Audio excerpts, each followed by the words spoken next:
The thunderous sound of hooves echoed through the dusty streets of Silver Creek, Texas, as Marianne Andrews clutched desperately at the saddle horn, her heart pounding in her chest like a trapped bird while the towering stranger's arm held her firmly against him, galloping away from the life she'd almost condemned herself to. It was June 1875, and what should have been Marianne's wedding day had transformed into an escape that would forever alter the course of her life. Just 20 minutes earlier, she had been standing in the back room of Silver Creek's only church, dressed in a simple cream-colored wedding gown, awaiting her first meeting with Gerald Blackwood, the man whose advertisement she had answered 3 months prior. "You look pale as a ghost, Miss Andrews," Mrs. Holloway, the minister's wife, had commented while adjusting Marianne's veil. "Pre-wedding jitters are normal, dear. I'm sure Mr. Blackwood will make a fine husband." Marianne had attempted a smile, but her lips merely trembled. The journey from Boston to this small Texas town had been long and arduous, but the desperation of her situation in the East had pushed her westward. At 24, with her parents deceased and her family's modest fortune lost to her father's poor investments, becoming a mail-order bride had seemed her only option for survival. "Perhaps I could meet him before the ceremony," Marianne had asked, twisting her hands in the folds of her dress. "Just to introduce myself properly," Mrs. Holloway had frowned. "Mr. Blackwood was quite clear about his wishes, dear. He's a busy man with his cattle business. The ceremony first, introductions after, quite traditional in his thinking." A knock at the door had interrupted them, and Mrs. Holloway had excused herself. Through the partially open door, Marianne had overheard voices, one belonging to a man who must have been Gerald Blackwood. "She better be exactly as described in her letters," the gruff voice had demanded. "I've no patience for false advertising, Reverend. 500 acres don't run themselves, and I need a sturdy woman who can work from dawn till dusk, not some delicate Eastern flower." "Now, Gerald," the Reverend had attempted to soothe, "Miss Andrews seems a fine young lady. Perhaps a gentler approach. I didn't pay for her passage to coddle her. She'll learn my ways quick enough, or there'll be consequences." Marianne's blood had turned to ice. She had known marriage to a stranger would be difficult, but the coldness in the man's voice promised something far worse than difficulty. With trembling hands, she had gathered her skirts and moved to the window. The church sat on the edge of town, and beyond it stretched the open land of West Texas. Without allowing herself another moment of hesitation, she had pushed open the window and climbed out. Her escape might have ended before it began if she hadn't literally run into the solid chest of a man leading his horse behind the church. "Whoa there," he had said, steady hands catching her elbows to prevent her fall. "You're in quite a hurry, madam." Marianne had looked up into the most striking blue eyes she'd ever seen, set in a sun-weathered face partially shadowed by a wide-brimmed hat. "Please," she had whispered urgently, glancing back at the church. "I need to get away. He's not what I expected." Understanding had dawned immediately in the stranger's eyes. With one fluid motion, he had lifted her onto his chestnut stallion, swung up behind her, and spurred the horse into motion just as angry shouts erupted from the church. And now here they were, racing away from Silver Creek, the wind whipping Marianne's veil from her hair and sending it floating like a surrender flag behind them. "Name's Mason McAllister," the stranger said close to her ear as they rode. "Most folks call me Mace." "Marianne Andrews," she replied breathlessly. I don't know how to thank you. Thank me when we're safely away from Blackwood's reach. Man's got a nasty reputation." They rode hard for nearly an hour before Mason slowed the horse to a walk, turning onto a narrow trail that wound through a grove of cottonwood trees toward a creek. "We'll rest here a spell," he said, dismounting in one smooth motion before reaching up to help her down. "Give the horse a breather." As Marianne's feet touched the ground, her knees buckled beneath her, partly from the strain of the ride and partly from the enormity of what she had just done. Mason caught her arm, steadying her. "Easy now," he said, his voice gentler than before. "You're safe." "Am I?" she asked, looking up at him with uncertainty. "I don't even know you, Mr. McAllister." A smile touched his lips, transforming his solemn face. "Fair point, Miss Andrews, but I reckon I'm a sight better than Gerald Blackwood." Despite everything, Marianne found herself returning his smile. "That's not setting the bar very high, sir." Mason laughed, a rich sound that seemed to belong to the open landscape around them. "No, I suppose not." He gestured to a fallen log near the creek. "Have a seat. We should talk about what happens next." As Marianne settled onto the log, adjusting her wedding dress, she took her first real look at her rescuer. Mason McAllister stood tall, perhaps 6 feet or more, with broad shoulders and a lean, muscular build evident even beneath his worn denim jacket. His face was handsome in a rugged way, with those remarkable blue eyes, a straight nose, and a strong jawline softened slightly by a few days' worth of stubble. Dark brown hair curled at the nape of his neck, and his hands, as he removed his hat and ran fingers through his hair, showed the calluses of a man accustomed to hard work. "I'm a rancher," he said, as if reading her assessment. "Got a modest spread about 3 hours' ride from here. Nothing like Blackwood's operation, but it's mine, free and clear." "Why did you help me?" Marianne asked directly. Mason looked at her for a long moment before answering. 5 years ago, my sister answered an advertisement similar to the one that brought you here." The man wasn't Blackwood, but he was cut from the same cloth. His jaw tightened. "She didn't survive the first winter with him." "I'm so sorry," Marianne whispered. He nodded once, acknowledging her sympathy. "So when I saw a bride running from a church, well, let's just say I wasn't about to ride past." "What will you do with me now?" she asked, suddenly aware of her complete dependence on this stranger. "That depends on what you want, Miss Andrews. Silver Creek's not safe for you anymore. Blackwood won't take kindly to being left at the altar. I can take you to the next town over, where you can catch a stage heading east if you've a mind to return home." Marianne's hands twisted in her lap. "I have no home to return to. That's why I came west in the first place." Mason studied her thoughtfully. "Then I'll take you to my ranch for now. I've got a cabin where you can stay until you decide what you want to do. My housekeeper, Mrs. Beatrice, lives there too proper as they come, so your reputation won't suffer any more than it already has by riding off with me." A wry smile touched his lips. "You do that for a stranger." "Let's just say I believe in second chances, Miss Andrews." Marianne looked at this man who had risked himself to rescue her, who now offered her shelter without conditions, and felt something unfurl in her chest, not quite trust, but perhaps its beginning. "Thank you, Mr. McAllister. I accept your offer." They remounted and continued their journey, the urgency of their pace somewhat lessened but still careful. As they rode, Mason explained that his ranch, the Double M, lay nestled in a valley with good water and decent grazing land. He ran about 500 head of cattle with the help of 4 cowboys who lived in the bunkhouse. "It's not fancy," he warned her. "Nothing like what a Boston lady might be used to. Mr. McAllister, I may have been born in Boston, but the last few years have taught me that fancy surroundings matter far less than decent people." She hesitated before adding, "And please call me Marianne." "Marianne," he repeated, and something about the way her name sounded in his deep voice made her pulse quicken. "Then you must call me Mason." By late afternoon, they crested a ridge that offered a view of a valley below. A modest but well-maintained ranch house stood near a cluster of outbuildings, with corrals and a barn nearby. Beyond them stretched fenced pastures where cattle grazed. "Welcome to the Double M," Mason said, a note of pride in his voice. As they approached the ranch house, a plump, gray-haired woman emerged onto the porch, shading her eyes against the setting sun. "Mason McAllister, I expected you back hours ago, and here you ride in with..." The woman broke off, her eyes widening at the sight of Marianne in her wedding dress. "Good heavens, Mrs. Beatrice," Mason called as they reached the yard. "We have a guest who will be staying with us for a while. This is Miss Marianne Andrews from Boston." Mason dismounted and helped Marianne down, supporting her when her legs again threatened to give way after the long ride. "Mrs.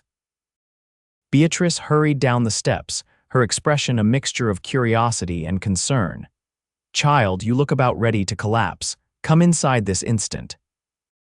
Within the hour, Marianne found herself bathed, dressed in a borrowed nightgown and wrapper, and seated at the kitchen table with a bowl of fragrant beef stew before her.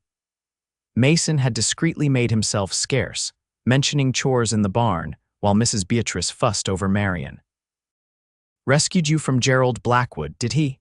the older woman asked after Mason had briefly explained the situation. "I always said that man was meaner than a rattlesnake with a toothache. You're better off, dear, even if the manner of your escape was a bit unconventional." "I'm afraid I've created a scandal," Marianne said, the reality of her situation settling over her like a heavy blanket. Mrs. Beatrice snorted. "Folks around here have short memories for scandals unless they're useful. Besides, you won't be the first mail-order bride to find the reality didn't match the advertisement." She patted Marianne's hand. "You rest now. Tomorrow's soon enough to worry about what comes next." That night, in the small but clean bedroom that Mrs. Beatrice had prepared for her, Marianne lay awake despite her exhaustion. The events of the day replayed in her mind her near escape, the rescue by Mason, and her uncertain future. She had traded one form of dependency for another, and while Mason seemed honorable, she knew she couldn't impose on his hospitality indefinitely. Yet as she finally drifted toward sleep, it was not anxiety that followed her into dreams, but the memory of strong arms holding her secure as they rode across the Texas plains, and the kind blue eyes of the man who had offered her sanctuary when she needed it most. The next week passed in a blur of adjustment for Marianne.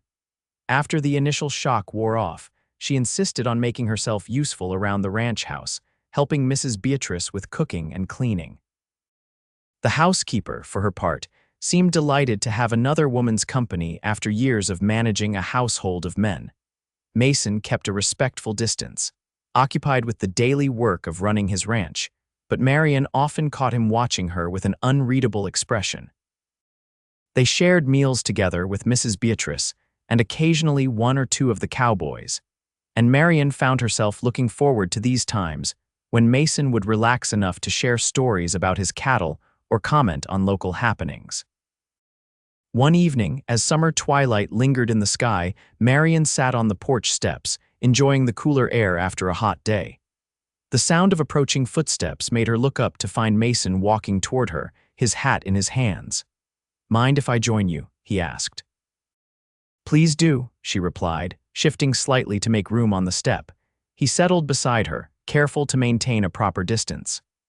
For a few minutes, they sat in companionable silence, watching as the first stars appeared in the darkening sky.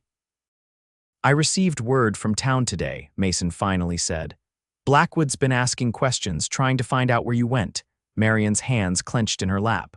"What did you tell your messenger to say?" "Nothing. Joe's loyal and knows when to keep quiet." He turned to look at her directly. "But you should know that Blackwood's not likely to give up easily. He paid for your passage west, and men like him don't take kindly to losing their investments." "I'm sorry to have brought trouble to your door," Marianne said softly. Mason shook his head. "That's not why I'm telling you this. I just want you to be careful. Don't go into town, at least not for a while." "I understand." She paused, then asked the question that had been on her mind for days. "How long can I stay here, Mason? I'm grateful for your hospitality, but I know I can't impose indefinitely." "You're not imposing," he said firmly. "Stay as long as you need to. But I must find a way to support myself eventually." Mason was quiet for a moment before speaking. "The school teacher in Pleasant Valley, that's the next town over, is leaving at the end of summer to get married. They'll be needing someone new. With your Boston education, you might suit." Hope flared in Marianne's chest. "Do you really think so? I could take you to speak with the town council when the time comes if you're interested." "I am, very much so." Teaching had always been her passion, though circumstances had never allowed her to pursue it formally. "Thank you for thinking of it." Mason smiled, and in the fading light, his face softened in a way that made Marianne's heart beat a little faster. "You've brought something to this place, Marianne," he said quietly. "A kind of lightness that wasn't here before." Before she could respond to this unexpected admission, the door opened behind them and Mrs. Beatrice announced that she'd made coffee. The moment passed, but something had shifted between them, a recognition of feelings beginning to take root, though neither was ready to name them yet. As July turned to August, Marianne settled into life at the Double M with increasing comfort. She had taken to rising early, helping Mrs. Beatrice prepare breakfast for the ranch hands before they headed out for their day's work. She learned to make biscuits that didn't resemble rocks, to churn butter, and even to ride the gentle mare that Mason had assigned for her use. One morning, as she collected eggs from the henhouse, she heard the sound of hammering coming from behind the barn. Curious, she finished her task and walked around to investigate. There she found Mason, shirtless in the summer heat, working on what appeared to be a small structure. For a moment, she simply watched him, admiring the play of muscles across his back and shoulders as he worked. A sense of impropriety made her clear her throat to announce her presence. Mason turned, a smile breaking across his face when he saw her. Quickly, he reached for his shirt and pulled it on. "I apologize for the state of undress," he said. "It gets mighty hot working out here." "No apology needed," Marianne assured him, though her cheeks felt warm. "What are you building?" A surprise, actually. He seemed almost embarrassed. "For you, for me," she echoed in surprise. Mason gestured for her to come closer. "It's a proper writing desk. Mrs. Beatrice mentioned you like to write letters and keep a journal, but the table in your room isn't well suited for it." Marianne stepped forward to examine the partially completed desk. It was beautiful, crafted of oak with clean, simple lines and a drawer that slid smoothly on its rails. "Mason, this is." She trailed off, touched beyond words by the thoughtfulness of the gift. "I noticed you squinting in the lamplight, hunched over that little table," he explained. "Thought you might appreciate something better." Impulsively, Marianne reached out and placed her hand on his arm. "Thank you. No one has ever made something so special for me before." Their eyes met, and for a breathless moment, Marianne thought he might step closer, might even kiss her. Instead, he covered her hand with his own, giving it a gentle squeeze. "It's my pleasure," he said softly. "Should be finished by tomorrow." That night, as Marianne prepared for bed, she found herself thinking about Mason in a way that both excited and frightened her. She had come west prepared to marry a stranger out of necessity, not love. Now, she was developing feelings for a different stranger, one who had shown her nothing but kindness and respect. But did she have any right to hope for more? The next morning, Marianne awoke to the sounds of commotion in the yard. Dressing quickly, she hurried to the window to see several riders approaching the ranch house. Her heart sank when she recognized Gerald Blackwood among them. She rushed downstairs to find Mason already on the porch, standing like a barrier between the approaching men and the house. "Stay inside," he told her without turning. "Mrs. Beatrice, keep her company." The housekeeper appeared at Marianne's side, her usually jovial face set in grim lines. "Come away from the door, dear." "No," Marianne said firmly. "This concerns me, I won't hide." She stepped onto the porch beside Mason, who gave her a quick, concerned glance before returning his attention to the riders who had now reached the yard and were dismounting. Gerald Blackwood looked much as she had imagined from his voice, a tall, broad man with hard features and cold eyes. He spotted her immediately, his gaze narrowing. "There's my runaway bride," he said, his voice carrying across the yard. "I've come to collect what's mine, McAllister." Mason's stance remained relaxed, but Marianne could sense the tension coiled within him. "Miss Andrews isn't property to be collected, Blackwood. She's a free woman who changed her mind about marrying you." Blackwood's face darkened. "I paid good money to bring her west. We had a contract." "I never signed anything," Marianne spoke up, her voice steadier than she felt. "And I never agreed to marry a man who speaks of women as if they were cattle to be bought and sold." "You'll regret those words, girl," Blackwood growled. "McAllister can't protect you forever." Mason took a step forward. "I think you'd better leave, Blackwood." "Miss Andrews has made her choice clear." "This isn't over," Blackwood warned, his gaze shifting between them, not by a long shot. He turned to the men who had accompanied him. "Mount up, we're leaving." As they rode away, Mason turned to Marianne, concern etched on his face. "Are you all right?" She nodded, though her hands trembled. "I'm sorry to have brought this trouble to you." Mason's expression softened. "You have nothing to apologize for." He hesitated, then added, "But I think we need to consider your safety more carefully now. Blackwood's not the type to give up easily." That afternoon, Mason called a meeting with his ranch hands, explaining the situation and asking them to keep a watchful eye for any sign of Blackwood or his men. He also made arrangements for one of them to ride to Pleasant Valley the next day to inquire about the teaching position for Marianne. That evening after dinner, Mason asked Marianne to join him for a walk. They strolled toward a small pond that lay a short distance from the house, the setting sun casting long shadows across the land. "I've been thinking," Mason said as they reached the water's edge, "about your situation." Marianne felt a flutter of apprehension. "Yes, Blackwood's a dangerous man, and he's made it clear he still considers you his." Mason stopped walking and turned to face her. "There's one way to ensure he has no claim on you, legal or otherwise." She looked at him questioningly, not daring to hope he meant what she thought he might. Mason took a deep breath. "I'm not offering out of mere practicality, Marianne. These past weeks, having you here, I've come to care for you, more than I expected to." "Mason," she whispered, her heart suddenly racing, "I'm asking if you would consider marrying me." His blue eyes held her steadily. "Not as a mail-order bride, not out of necessity, but because I believe we could build something good together." Tears welled in Marianne's eyes. "Are you certain?" "We've known each other such a short time." "I've never been more certain of anything," he said simply. "But I don't expect an answer right away. Take time to think about it." Marianne studied his face in the fading light, the face that had become so dear to her in such a short time. "I don't need time," she said. "My answer is yes." The joy that transformed Mason's features made her heart soar. He stepped closer, one hand gently cupping her cheek. "May I?" he asked, his gaze dropping to her lips. In answer, Marianne rose on her tiptoes and pressed her lips to his. The kiss was gentle at first, then deepened as Mason's arms encircled her waist, drawing her closer. When they finally parted, both were breathless. "I never expected to find you," Mason murmured, resting his forehead against hers. "When I rode into Silver Creek that day, I was just delivering cattle. I never imagined I'd be riding out with the woman who would change my life." They were married 2 weeks later in Pleasant Valley, with Mrs. Beatrice beaming proudly and the ranch hands dressed in their Sunday best as witnesses.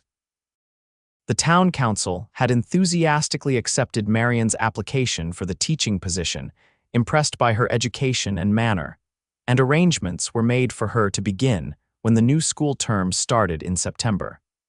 Their wedding night was a revelation for Marianne. Where she had once feared this aspect of marriage, with Mason she discovered passion interwoven with tenderness, desire tempered by respect. In his arms, she found not just physical pleasure but a deep sense of belonging that she had never known before, life as Mrs. McAllister brought new challenges and joys. Marianne divided her time between teaching in Pleasant Valley during the week and helping manage the household at the Double M. Mason expanded the ranch house, adding a proper study for Marianne and a larger kitchen that delighted Mrs. Beatrice. Gerald Blackwood made one more attempt to cause trouble, spreading rumors in town about Marianne's character, but they fell on deaf ears. The community had embraced their new schoolteacher, and Mason's reputation for honesty and fair dealing was too well established to be tarnished by a bitter man's lies. By the following spring, Marianne had news that brought tears of joy to Mason's eyes. She was expecting their first child. When little Hannah McAllister arrived in November 1876, with her father's blue eyes and her mother's determined spirit, the circle of their happiness seemed complete. Yet life continued to unfold in unexpected ways. The railroad came through Pleasant Valley in 1877, bringing new opportunities and challenges. Mason's innovative ranching methods earned him respect throughout the region, and Marianne's school grew as more families settled in the area. They weathered droughts and blizzards, cattle rustlers and economic downturns, facing each obstacle together with the same strength and resilience that had drawn them to each other from the beginning. In 1880, they welcomed their son, Henry, a sturdy boy with his father's build and his mother's quick mind. The children grew up learning both book knowledge from their mother and practical ranch skills from their father, creating a blend of East and West that suited their unique family perfectly. On their 10th wedding anniversary, Mason surprised Marianne with a journey back east to visit Boston. There, among the familiar streets of her youth, Marianne realized how completely her heart had transferred its allegiance to the Texas plains and the man who had rescued her in more ways than one. "Do you ever regret it?"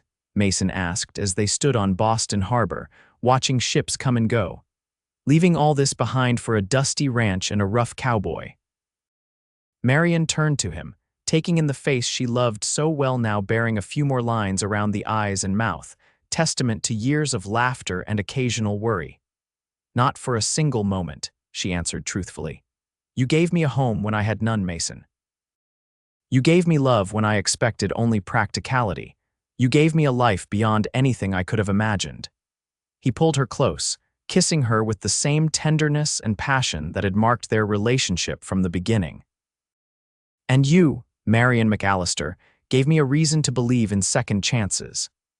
As they returned to their Texas home, to their children and the life they had built together, Marianne often thought about that fateful day in 1875 when she had climbed out a church window and into the arms of a stranger.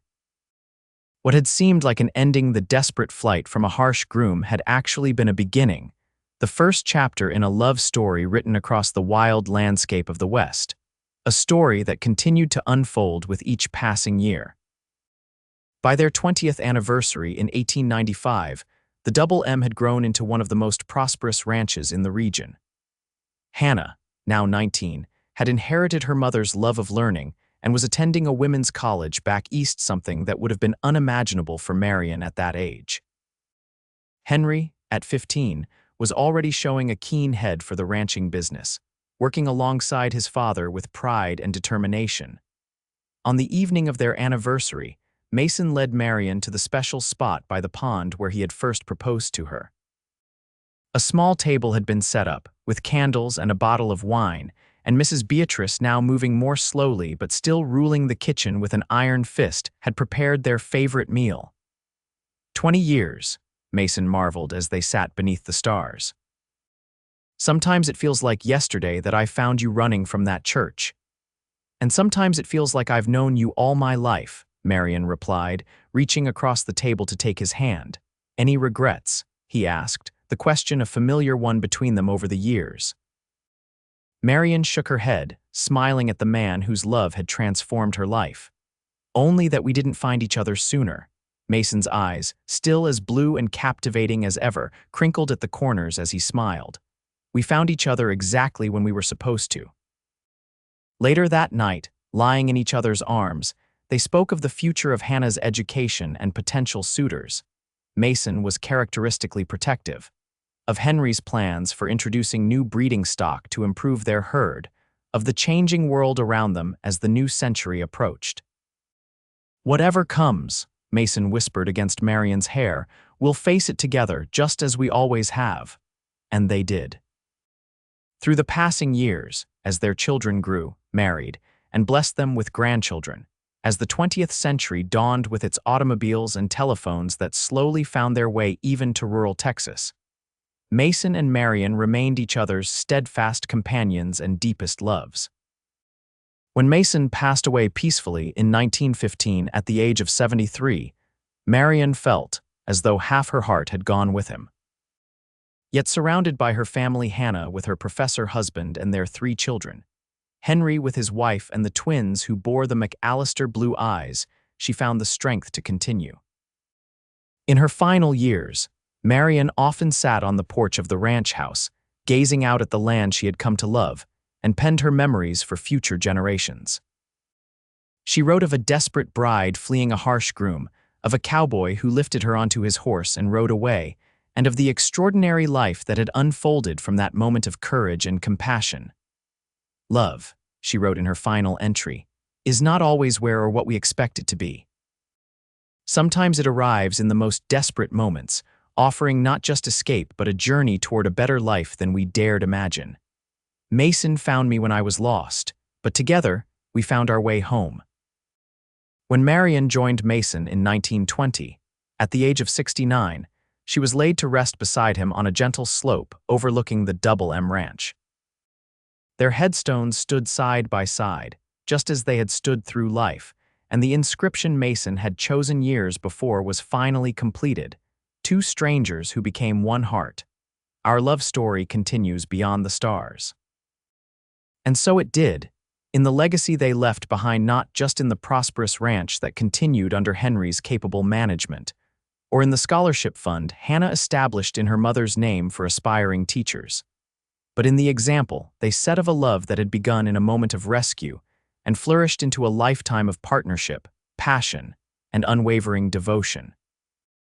Their story became legend in that part of Texas: the mail-order bride who escaped a harsh groom and the cowboy who lifted her onto his horse and rode away toward a future brighter than either could have dreamed. It was a story passed down through generations, a reminder that sometimes the greatest acts of courage are not facing danger but reaching for happiness, and that love, when found in the most unexpected circumstances, can transform not just two lives but all the lives that spring from their union.